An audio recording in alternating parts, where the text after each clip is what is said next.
The thing that's unsettling about the Beatitudes is how each one begins. Each Beatitude begins with the word blessed. The word in Greek is makarios, and other ways to translate it are happy or joyful, but it doesn't quite capture the full meaning of the word, because each of them is a state of being that's tied to the anticipation of God's deliverance of humanity. Because of what God is doing and has done and will do, but because of that, there's makarios. There can be joy, there can be happiness, there can be blessedness. A side note, this is actually why they're called the Beatitudes. It's from the Latin translation of the word blessed. Beatis sunt, meaning blessed. Transliterated into English, beatitude. And so the name stuck. Matthew 4 says, "Blessed are those who mourn." It's a striking juxtaposition, as are all of the Beatitudes. We don't think of mourning, I don't think of mourning or grief or loss as blessing, as joy, nor as happiness. When a life passes from this life to the life to come, we don't often label it as blessing as we're going through it. To the contrary, we think of it as loss. We pray against it most times. For after that loss comes sadness and grief and mourning.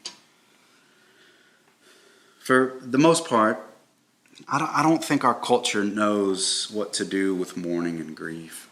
I know there are exceptions, but in ancient cultures, those that were grieving, they would go to the center of town and they would tear their clothes, they would pour ashes on their head and they would wail. They would indicate that something was lost or torn, that something of utter value and of love in our lives had been lost, and in the ashes we were missing it, we were groaning for it, we longed to have it back. In our culture, we sing casseroles and we set up meal trains. Whether it's grief that comes from personal experience or the collective grief that we feel because of violence and loss that occurs in the madness of our world, I'm not sure that we ever get over our grief. Because it doesn't seem that we were meant to be separated from those that we love, either by death or distance or circumstances. Grief is what takes place. It's what takes the place of being together. It's what takes up residence in our lives when something or someone is lost. Grief moves in.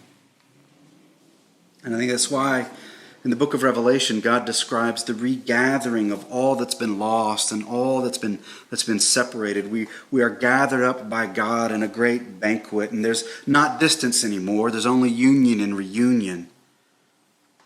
I think that's why so many of Jesus' parables are about reunions, of lost things found, of broken things restored, and relationships mended.